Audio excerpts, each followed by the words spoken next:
अचानक social media पर बवाल क्यों मच गया? इंद्रेश उपाध्याय की कथित शादी को लेकर वायरल तस्वीरें सामने आते ही बहस तेज हो गई। आम लोग न सिर्फ इस विवाद पर प्रतिक्रिया दे रहे हैं, बल्कि बाबा बागेश्वर और जया किशोरी के लाइफ स्टाइल पर भी सवाल उठा रहे हैं। समर्थन और ट्रोलिंग के बीच एक बड़ा सवाल खड़ा है। ये जन भावना है या सिर्फ सोशल मीडिया का ट्रोल कल्चर? देखिए हमारी ये खास रिपोर्ट।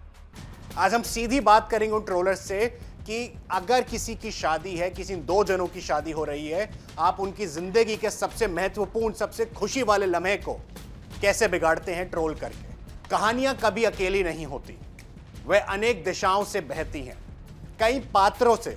कई पात्रों और परिस्थितियों के माध्यम से आकार लेती हैं और किसी बिंदु पर आकार हमें जीवन, समाज और संस्कृति का बड़ा चित्र दिखाती है। आज हम जिस कहानी पर बात कर रहे हैं वे केवल किसी शादी या भव्य आयोजन की कहानी नहीं।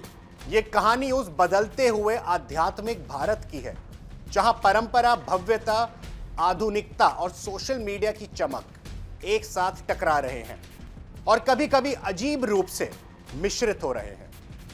ये कहानी वृंदावन के युवा कथावाचक इंद्रेश उपाध्याय के इर्द गिर्द घूमती है, जिनकी हाल ही में हुई शादी ने सोशल मीडिया पर तहलका मचा दिया।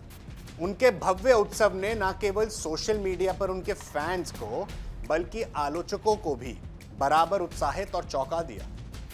सजावट की भव्यता, महंगे फूल, रॉयल पोशाकें और फिल्मी अंदाज की एंट्री, इन सब ने मिलकर एक ऐसा दृश्य बनाया जो देखते ही देखते रातों रात वायरल हो गया।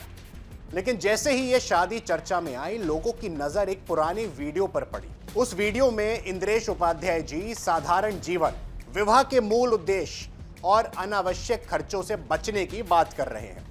उन्होंने कहा था कि जयमाला विवाह का अनिवार्य हिस्सा नहीं है, यह केवल परंपरा है। उस समय ये विचार सामान्य प्रतीत हो रहे थे, लेकिन अब जब उनकी शादी लाखों के सेटअप और भव्यता के बीच संपन्न हुई, तो वही वीडियो आलोचना का केंद्र बन गया। लोग दो ध्रुवों में बट गए।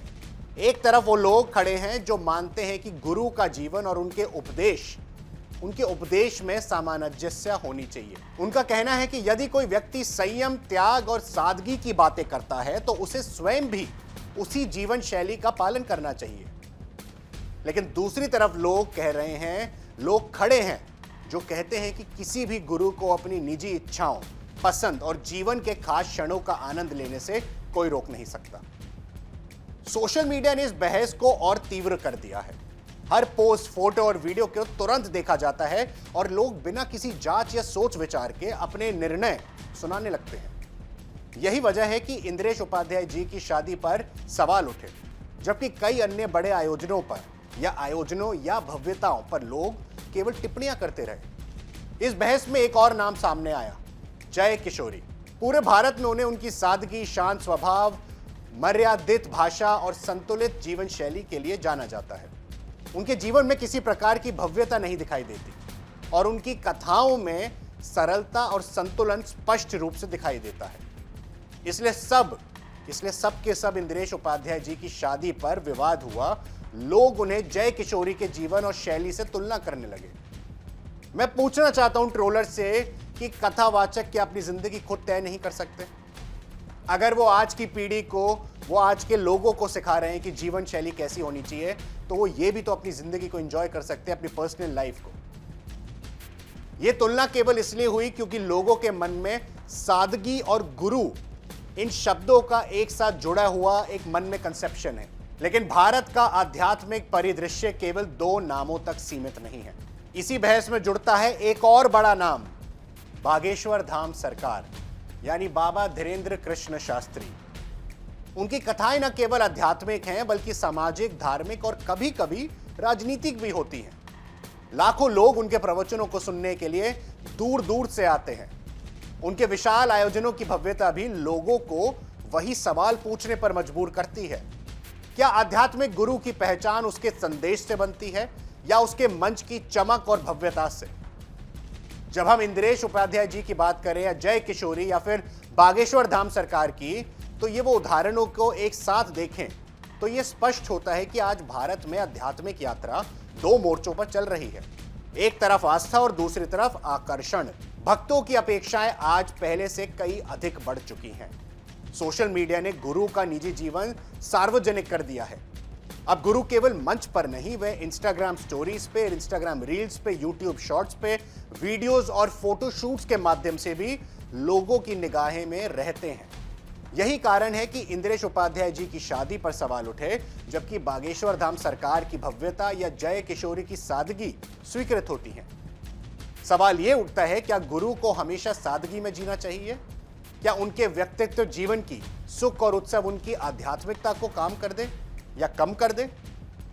क्या उनका मानना कि त्याग और संयम जरूरी है उन्हें स्वयं पर लागू होना चाहिए?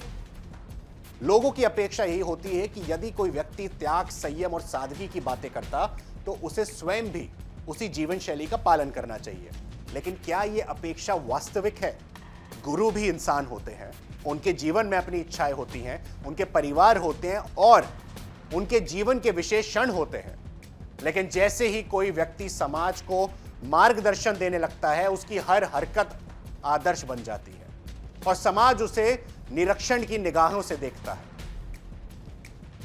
यह विवाद हमें यह भी समझाता है कि अलग अलग आध्यात्मिक व्यक्तित्व की लोकप्रियता उनके चरित्र और जीवन शैली से जुड़ी है। जय किशोरी की लोकप्रियता उनके शांत स्वभाव और मर्यादा जीवन से आती है।